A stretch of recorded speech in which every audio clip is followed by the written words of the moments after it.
السلام علیکم دوستو آپ کو آج کی تازہ ترین خبر دیتے چلیں کہ محمد عامر کو ویسٹ انڈیز کے خلاف میچ میں باہر کر دیا گیا۔ تو دوستو اگر آپ اس چینل پر فرسٹ ٹائم ہے تو چینل کو سبسکرائب کر دیں۔ تو دوستو فاسٹ بولر محمد عامر انگلینڈ کے خلاف سیریز کے آخری 4 میچز چکن پاکس میں مبتلا ہونے کے باعث نہیں کھیل سکے تھے اور اب ان کی ورلڈ کپ کے پہلے میچ میں بھی شرکت مشکوک ہو چکی ہے۔ کرکٹ ورلڈ کپ کا آغاز آج سے انگلینڈ اور جنوبی افریقہ کے درمیان میچ سے ہوگا، جبکہ دوسرے میچ میں کل پاکستان اور ویسٹ انڈیز مد مقابل ہوں گے۔ ذرائع کے مطابق قومی ٹیم ویسٹ انڈیز کے خلاف میچ میں فاسٹ بولر محمد عامر کے بغیر میدان میں اترے گی۔ محمد عامر نے کوچ مکی آرتھر سے مکمل فٹ ہونے کے لیے کچھ وقت مانگا ہے تاکہ وہ آئندہ میچز میں بہترین کارکردگی دکھا سکیں۔ ایسے میں ٹیم مینجمنٹ نے بھی محمد عامر کو ویسٹ انڈیز کے خلاف نہ میچ کھلانے کی اجازت دے دی ہے۔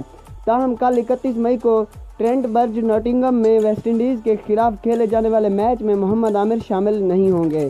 واضح رہے کہ 18 جون 2017 کو اوول میں آئی سی سی چیمپئن ٹرافی میں بھارت کے خلاف 3 وکٹیں کی پرفارمنس دکھانے کے بعد محمد عامر کا ستارہ گردش میں ہے اور وہ اب تک 15 ون ڈے میچز میں صرف 5 وکٹ ہی لے سکے ہیں۔ تو دوستو آپ کو یہ ویڈیو کیسی لگی ہو؟ اگر ویڈیو اچھی لگی ہے تو ویڈیو کو لائک کریں اور اگر ابھی تک چینل کو سبسکرائب نہیں کیا تو چینل کو سبسکرائب کر دیں۔ شکریہ، اللہ حافظ۔